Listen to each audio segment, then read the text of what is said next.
A darnos cuenta de este sentir que tenía el apóstol de frustración. Y yo creo y me identifico muy bien con el apóstol Pablo de lo que él sentía, de que había invertido tiempo, de que había invertido esfuerzo, recursos, que había invertido tantas cosas para que Cristo fuese formado en cada persona. Pero como que parecía que todo se iba por la coladera. Así veo yo al apóstol Pablo hablando a esas congregaciones. Y me identifico.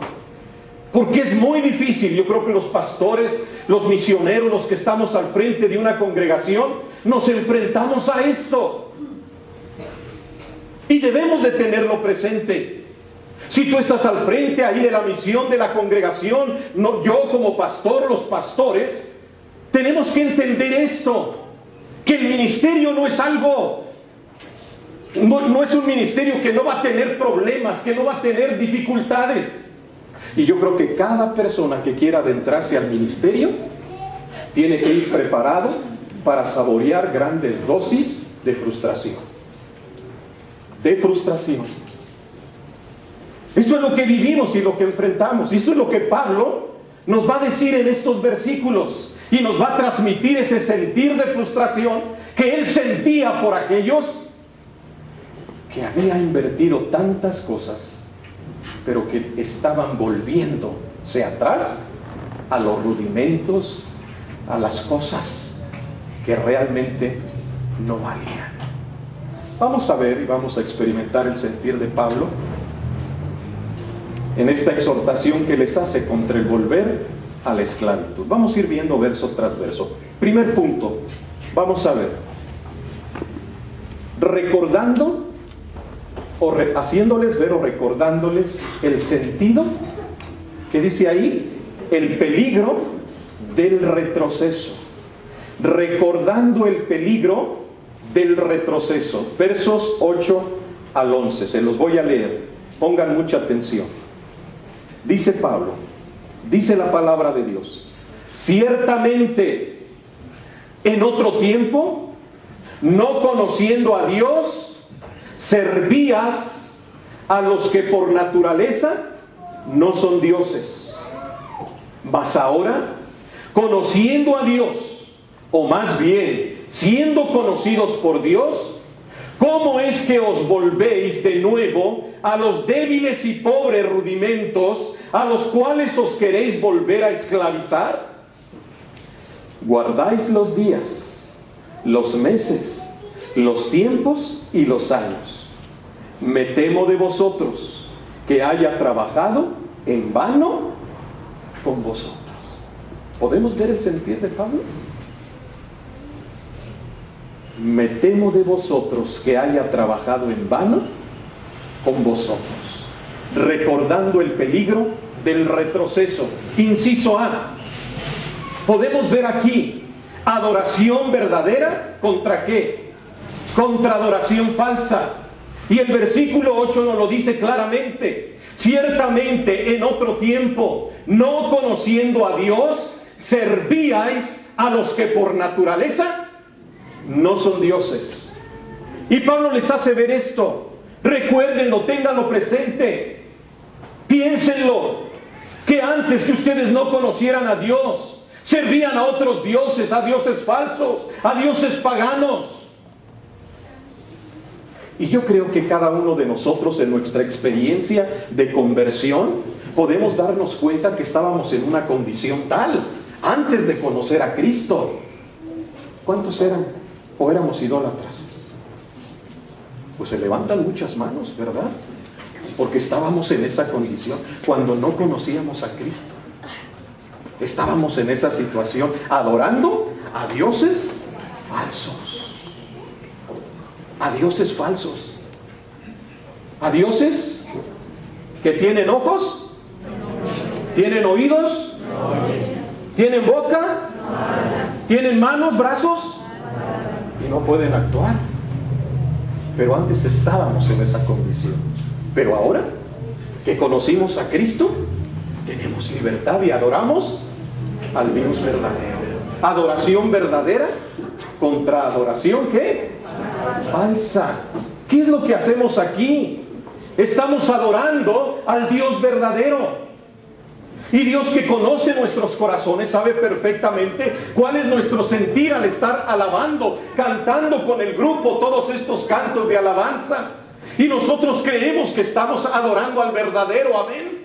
Estamos adorando a Cristo Jesús a través de los cantos, como ya se nos dijo, no solamente dentro de estas cuatro paredes, sino donde quiera que estemos. Tenemos que llevar una vida de adoración y de alabanza a nuestro Dios con nuestros actos, nuestra conducta, nuestras actitudes, nuestra manera de comportarnos y aún nuestra manera de reaccionar ante las situaciones que se presentan en nuestra vida.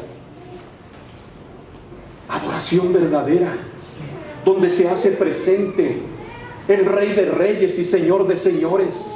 Adoración verdadera que nos lleva a la responsabilidad y al compromiso que tenemos con nuestro Dios.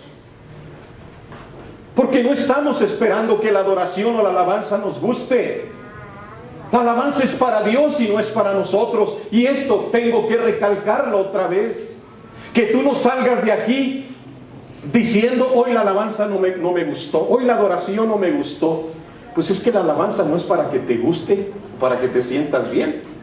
Tú debes de expresar una alabanza que glorifique el nombre de aquel que te da vida hasta ahora, y que tú tienes que reconocerlo como el Dios verdadero, y que tenemos que dejar toda cosa de idolatría que practicábamos y teníamos en nuestra vida pasada.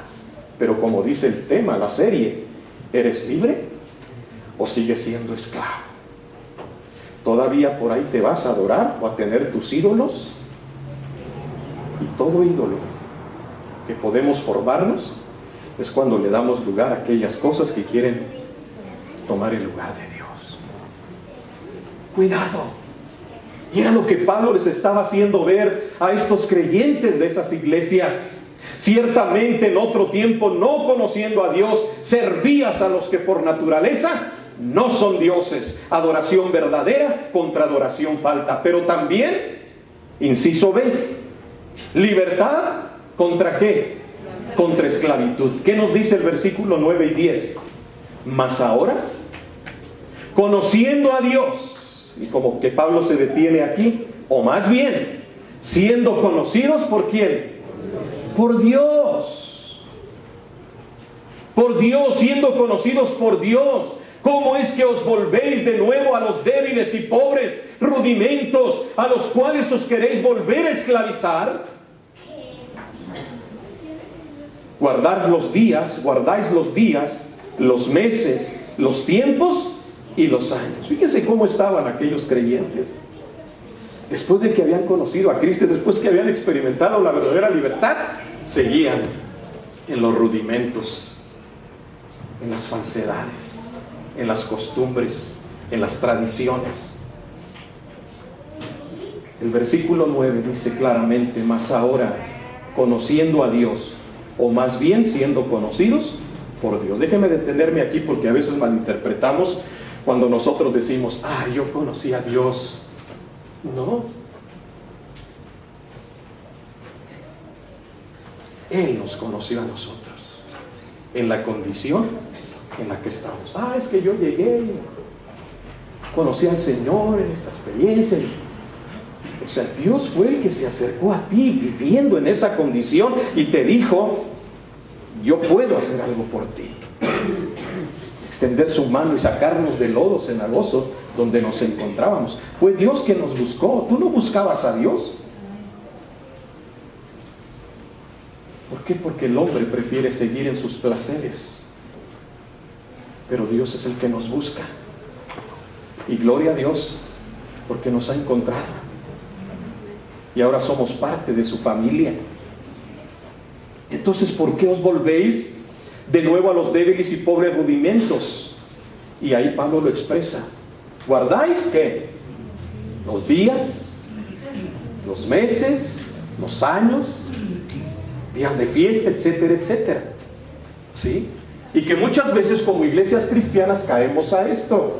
Nos gusta más guardar los días. Porque hoy es el día, y refiriéndonos a la Semana Santa, ¿verdad? O que tenemos que guardar la Semana Santa, ¿verdad? Porque es una Semana Santa. ¿Que todas las semanas no son santas? ¿Que todos los días no son santos? ¿Que solamente una semana? ¿Y los demás días? Todos los días son santos. Todas las semanas son santas. Pero muchas veces se cae en el error. Porque ¿qué es lo que se hace en esa semana? Muchas veces se dice, pues yo no tengo que comer carne de cochino por esto y por lo otro. O me tengo que abstener de eso. Pero dentro de esa semana, ¿qué? Fiesta y... ¿Qué es lo que dice esto, hermanos? ¿Por qué queréis volver otra vez a esclavizarnos? Antes, como iglesia, llevábamos durante la Semana Santa, teníamos el Domingo de Ramos. O sea, tenemos que tener Domingo de Ramos. El día lunes tenemos que tener día de no sé qué. El día martes no sé qué. El día miércoles no sé qué. El día jueves no sé qué. El día... Y toda la semana queríamos tener actividades. ¿Y qué si no tenemos o guardamos ese día? ¿Va a pasar algo? ¿Va a pasar algo si no recordamos eso? No va a pasar nada. Pero muchas veces queremos caer a estas cosas, a estas tradiciones. En una ocasión me pasó, yo creo que mi esposa y mis hijos y algunos de los que están, cuando nosotros llegamos recién acá, pues teníamos los días de Navidad. Tiene que ser el 24, ¿sí? Hermanos, tenemos que tener culto el 24 y a veces hasta el 25, ¿sí? Tenemos que recordar esos días, tenemos que tener, y en una ocasión no tuvimos culto el 24 aquí, y después ¿sabe lo que andaban diciendo algunos? Ay, pastor, me tuve que ir a la otra iglesia, fulana de tal, porque ahí sí tuvieron culto y yo tenía que estar en un culto de Navidad. Caemos en esos errores, caemos en esas situaciones. Pues déjeme decirle que Jesucristo no nació en el 24 ni el 25.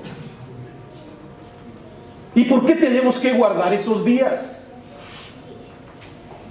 Bueno, pues esto será otro tema a considerar más adelante, pero esto era lo que estaba pasando. Ustedes guardan los días, los meses y los años. Han vuelto a la esclavitud de la ley. Se están volviendo tan legalistas. Y por eso la exhortación del apóstol Pablo, y en ese sentir de frustración,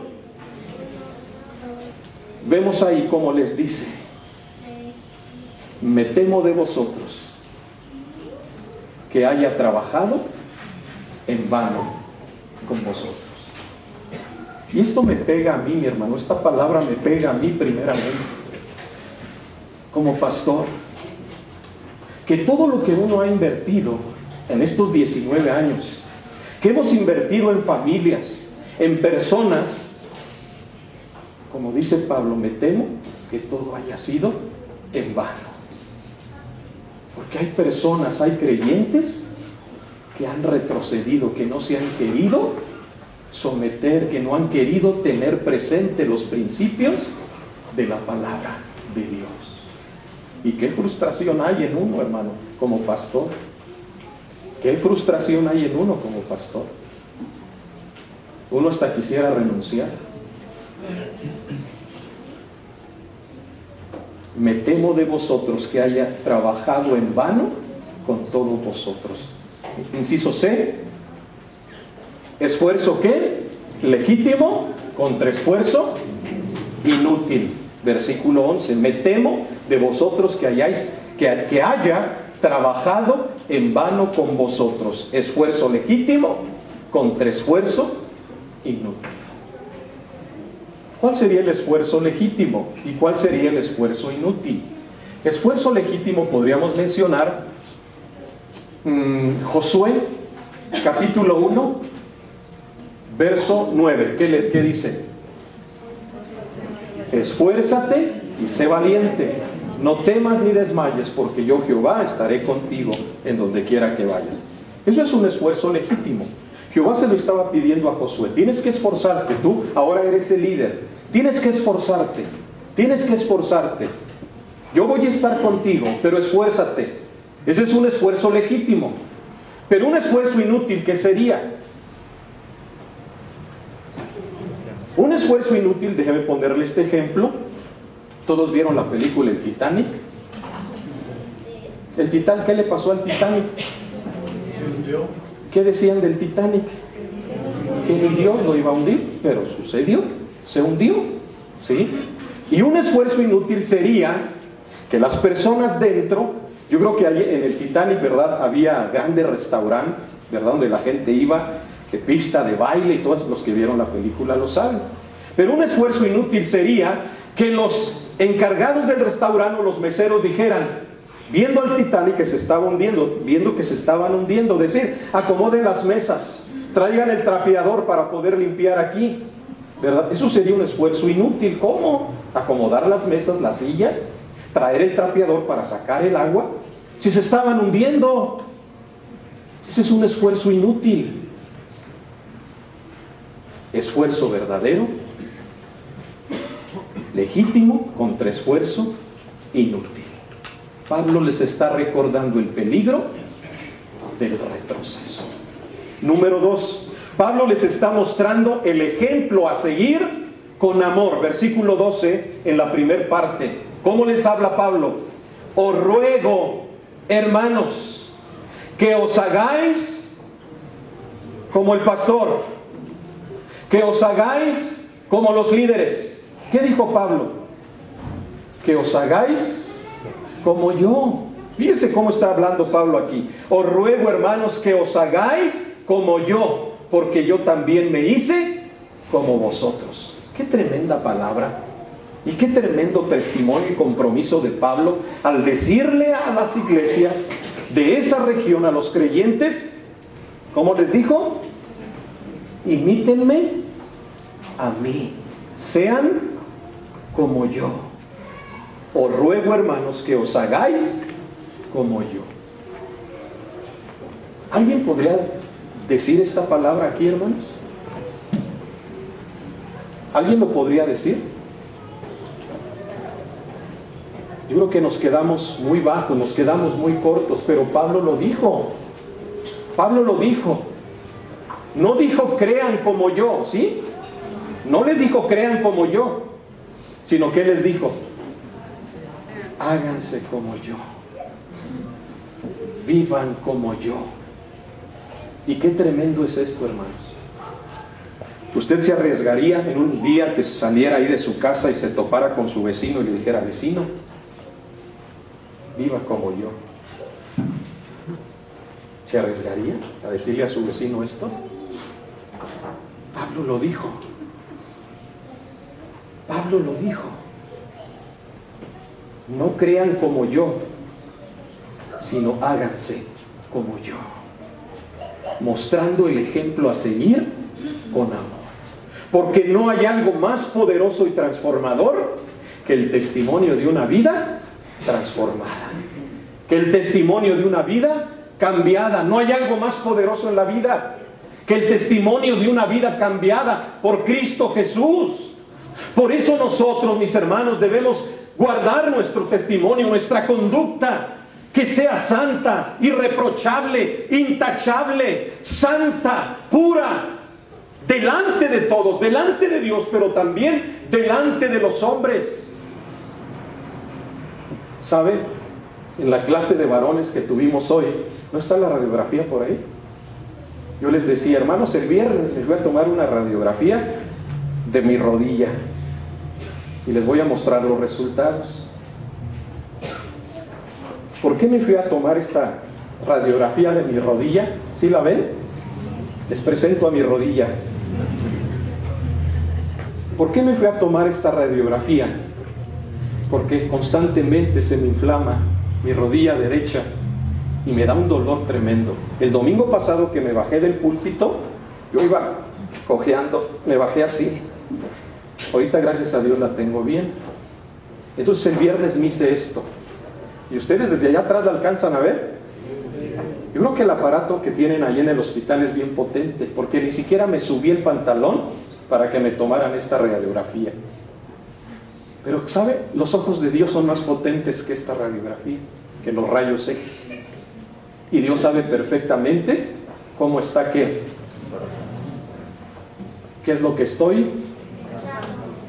Dios lo sabe. Aquí está esta radiografía. Usted no me puede ver así, ¿verdad? Esto es posible por los rayos ahí, ¿verdad? Que muestran esta gráfica. Pero Dios no necesita de esto, porque Dios cuando nos ve directo al corazón. Él sabe perfectamente cómo estamos en relación con Él. Él sabe nuestro estado. Él sabe nuestra situación. Él lo sabe todo. Él lo conoce todo, hermanos.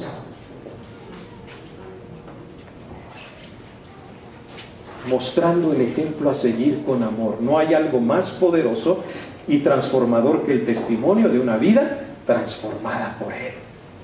Pablo nos dice, Pablo no les dice, crean lo que yo creo, les dice, vivan lo que yo vivo. ¿Por qué? Porque estos hermanos de esas iglesias se jactaban. Y Pablo les dice, pues yo me puedo jactar más. Fíjense lo que dice en Filipenses 3, 4 al 8. ¿Qué dice Pablo ahí? Filipenses 3, versículo 4 al 8 les dice, aunque yo tengo también de qué confiar en la carne. Si alguno piensa que tiene de qué confiar en la carne, ¿qué dice Pablo? Pues yo más, circuncidado al 8º día, del linaje de Israel, de la tribu de Benjamín, hebreo de hebreos, en cuanto a la ley fariseo, en cuanto a celo, perseguidor de la iglesia, en cuanto a la justicia que es en la ley, irreprensible. Pero cuantas cosas eran para mí ganancia, las he estimado como ¿qué? Como pérdida por amor de Cristo. Y ciertamente aún estimo todas las cosas como pérdida por la excelencia del conocimiento de Cristo Jesús, mi Señor, por amor del cual lo he perdido todo y lo tengo. ¿Para qué? Lo tengo por basura, pero con un propósito, para ganar a Cristo. Esas eran las credenciales de Pablo. Por eso le dice, ustedes no me sorprenden, no quieran sorprenderme, porque si de credenciales se tratara, aquí están las mías, ténganlo presente y véanlo. Ahí está Pablo, mis hermanos, dando estos argumentos contundentes a estas iglesias. Número 3, recordando el comienzo de su relación. ¿Cómo fue el comienzo de la relación de Pablo con ellos? Fíjense que les habla de una manera muy personal. Versículo 12, parte B, y hasta el versículo 16. Vamos a sentir esto, hermanos. Dice, parte B, ningún agravio me habéis hecho. Está hablando a ellos. Pues vosotros sabéis que a causa de una enfermedad del cuerpo, fíjese bien, a causa de una enfermedad del cuerpo, os anuncié que el evangelio al principio. Y por causa de, déjeme decirle, y por causa de esa enfermedad que yo tenía en mi cuerpo, aunque parecía a lo mejor delante de ustedes, ¿qué podríamos decir? No grato por mi condición. ¿Por qué? Porque dicen los comentaristas que hablan del aspecto que tenía físico el apóstol Pablo, dicen que él era calvo y que estaba encorvado. Así estaba Pablo, dicen los comentaristas, calvo y encorvado. Ese era su aspecto. Pero fíjense lo que dice más adelante. Ningún agravio me habéis hecho, pues vosotros sabéis que a causa de una enfermedad del cuerpo os anuncié el evangelio al principio. Fíjense en qué condiciones les anunció el evangelio. 14. ¿Y qué? Y no me despreciasteis. No me despreciasteis, ni desechasteis por la prueba que tenía. ¿Dónde? Por la prueba que estaba enfrentando, por mi enfermedad, por la prueba que tenía en mi cuerpo. Fíjense lo que dice, que tenía en mi cuerpo. Antes bien, ¿qué hicieron? Me recibisteis como a quién. ¿Como a un cualquiera? Como a un ángel. ¿Y qué más? Como a Cristo Jesús. Eso fue anterior.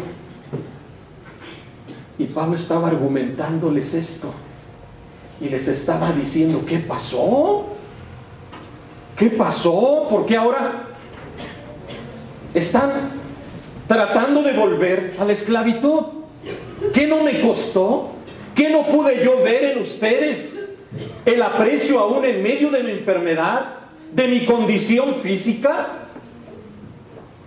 Dice, ustedes me trataron como un ángel. Ustedes me trataron como al mismo Cristo Jesús. Y fíjense cómo dice el 15. ¿Dónde pues está esa satisfacción que experimentabas? Porque ellos sintieron eso cuando conocieron y vieron al apóstol Pablo, que les llevó al principio el evangelio. Ellos sintieron gozo, sintieron alegría al ver a Pablo aún en medio de su condición. Y dice más, porque os doy testimonio, fíjense las palabras de Pablo, porque os doy testimonio de que si hubieses podido, ¿qué hubieran hecho? Hubierais sacado vuestros propios ojos. Ya me lo saqué.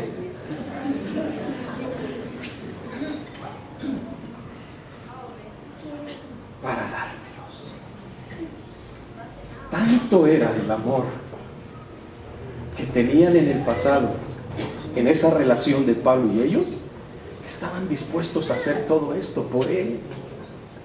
Por eso Pablo, su sentir es de frustración. Bueno, pues ¿qué pasó? ¿Por qué piensan volver? ¿Por qué piensan regresar a la esclavitud? Versículo 16. Me he hecho pues vuestro enemigo por decirles la verdad. Fíjense ya cómo está argumentando el apóstol. Me he hecho enemigos de ustedes por estarles compartiendo la verdad. Fíjense, hermanos, que esto es muy importante. ¿Qué es lo que se debe de predicar aquí del púlpito? La verdad, la palabra de Dios, es lo que se debe predicar. Lo que yo me tengo que esforzar por predicarles, la Biblia, la palabra. Y Pablo les decía, por estarles predicando la verdad, ¿me he hecho enemigo de ustedes? ¿Habrá creyentes que cuando se predica la palabra de Dios se sientan se sientan agredidos, se sientan, ¿cómo se puede decir más? Ofendidos, incómodos cuando se predica la verdad? ¿De que los hay? Sí los hay. No, pastor, pues yo quiero escuchar mensajes que digan que voy a ser próspero en 3 días. Yo quiero escuchar mensajes, pastor, que me digan que esta enfermedad se me va a ir así. Yo quiero escuchar mensajes que me digan acerca de que yo voy a ser feliz con mi esposa y con mis hijos en unos cuantos días o horas, etcétera, etcétera. Pero cuando se les habla y se les predica, tienes que cambiar tu conducta, tienes que esforzarte para ser más santo, tienes que portarte bien en tu trabajo, no tienes que meter pensamientos equivocados en tu mente, porque tú tienes la mente de Cristo. Tienes que cumplir fielmente con tu compromiso, con tu fidelidad a Dios, entregando los diezmos, comprometiéndote con el Señor, etcétera, etcétera.